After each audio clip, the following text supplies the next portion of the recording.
I was reading a forum post on the AutoShite forums, and it was talking about obscure diecast, and that inspired me to make this video about my obscure diecast. People there were talking about stuff like Majorette and how they were really crappy, but obviously I disagree with that. I really do like obscure stuff, as anyone who's been subscribed to my channel or watching my channel for a while would obviously notice. I have probably shown a few of these in videos already, like most of them I think, but some of them are new and some of them didn't really deserve a video of their own. And also, since I haven't been making videos about my diecast finds recently, I have a lot of old diecast that I have to show. So I will probably start off with the weirdest one.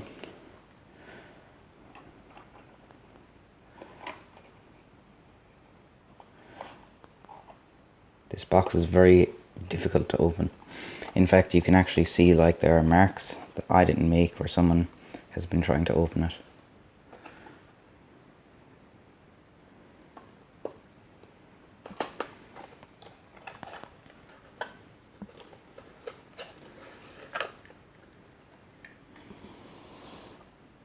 I made a video about this a while ago.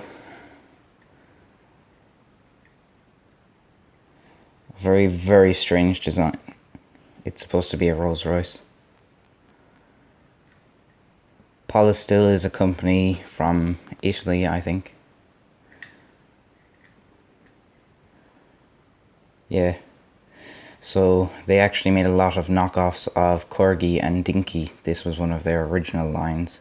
They called it mini gadgets. This one's in mint condition. No damage at all.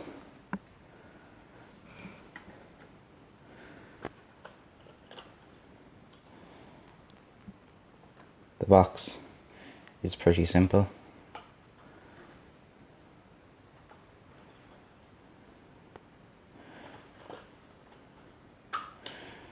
What does it say on this?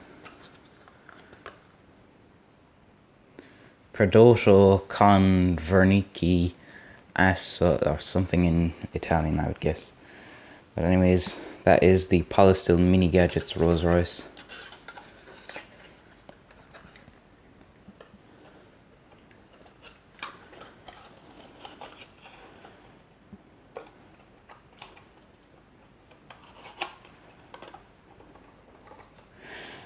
The next one is actually very obscure. There are people in the diecast scene who've never even heard of this company.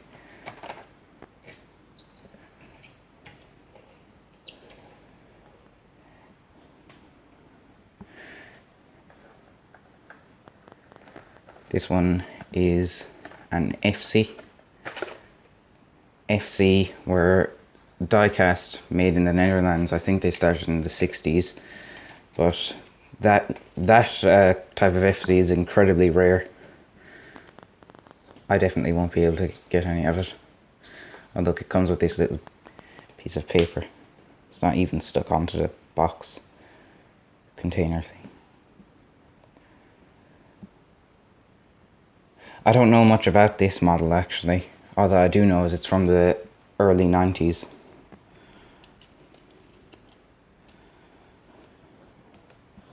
It's actually a pretty nice looking model. Also in mint condition. Of a DAF.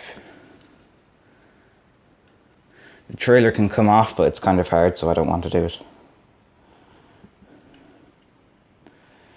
So FC Toys, I think they were made in Eindhoven in the Netherlands. I don't know too much about them, mostly because there's hardly any information about them.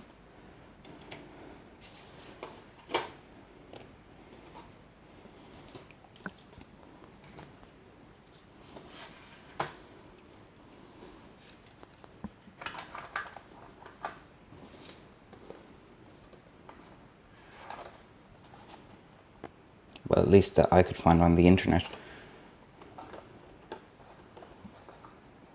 That's the wrong way.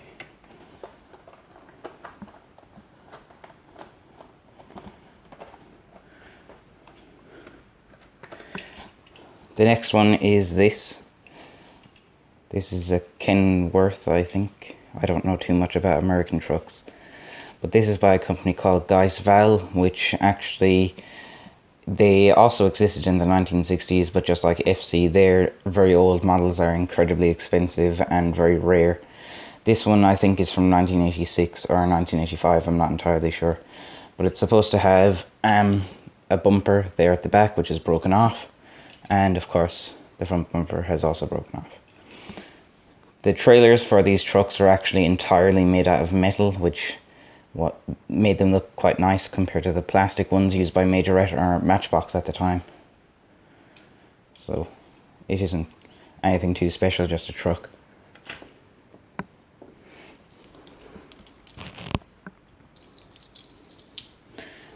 This one is by a company called Maisto. I know that they still exist, but I don't know too much about them. Val still exists actually. So this one is a fire truck of some sort. It doesn't actually say on the bottom. All it says is Maisto, made in China. I think this is from 1986.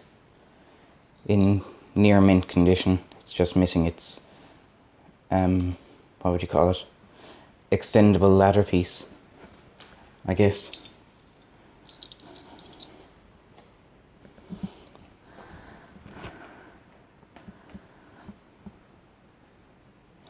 This one's in very bad condition.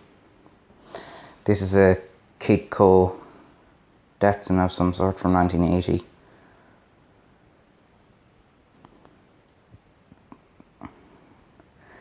All that I know about it is that it has a key that would go in the back where there's a spring, and then you would let it off the key and it would launch. It's also supposed to have rubber tires on the back. That's really all I know about that one. Also, I don't know too much about this one either. This one is a Timpo.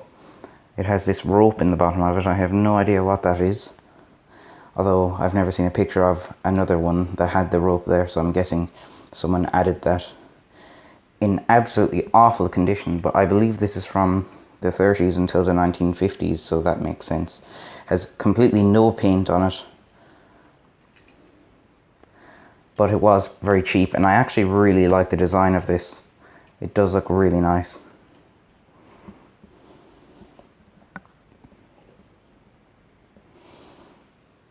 I don't think I've ever shown this one before, but this one is a 1972 Lone Star Tough Tots London bus. Lone Star were a die-cast and cap gun manufacturer from, I think they started like years and years ago, probably in the 40s or 30s, and they were producing cap guns and die-casts simultaneously. And then in the 70s they started making Tough Tots, which were these absolutely tiny, like literally no scale vehicles, tiny little plastic wheels. They usually, how they were made was they would have two pieces that they would rivet together, and you can actually see those rivets there on the side. There's one, and the other one would be underneath that sticker. In there it says Lone Star made in England, but it's really hard to see because of how small this thing is.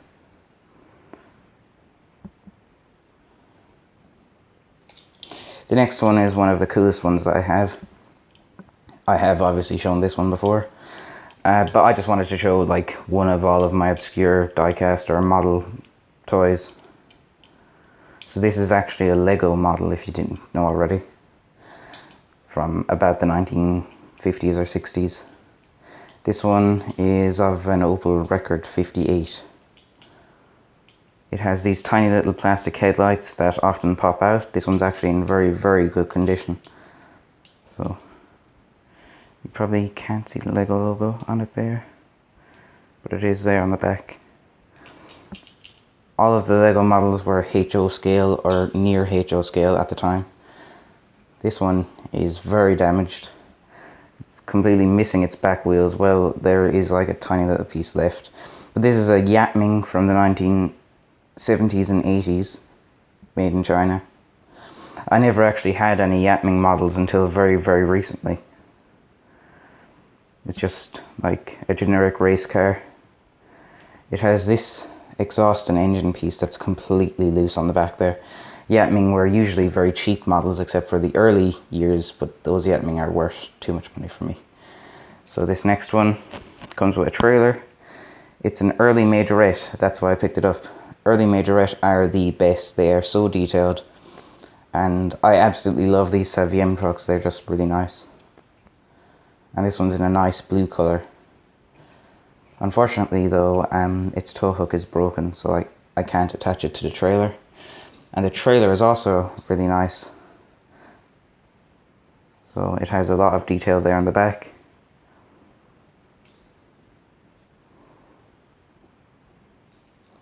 But it doesn't actually say majorette on it, although yeah, it is actually a majorette. And I don't think that these were meant to have anything covering over them, because some of the majorette from this period, well, like these, actually had a plastic cover that would have advertisement of some sort on the sides of them. And those ones look really nice, so if I could find one, it would be very nice. There are some obscure diecasts that I don't have, but I really, really do want. So my favourite Matchbox Superfast of all time is the Matchbox Stretcha Fetcha from 1971. And there was a Spanish company called Myra that had a series called Mini Myra, and they made knockoffs of the Stretcha Fetcha in different colours and different window variations. Those are incredibly rare. They cost hundreds and hundreds of euros if you look for them online, especially in good condition, but you know, I might be able to find one at a car boot sale sometime. Anyways, this video is incredibly long. I think that's enough for today.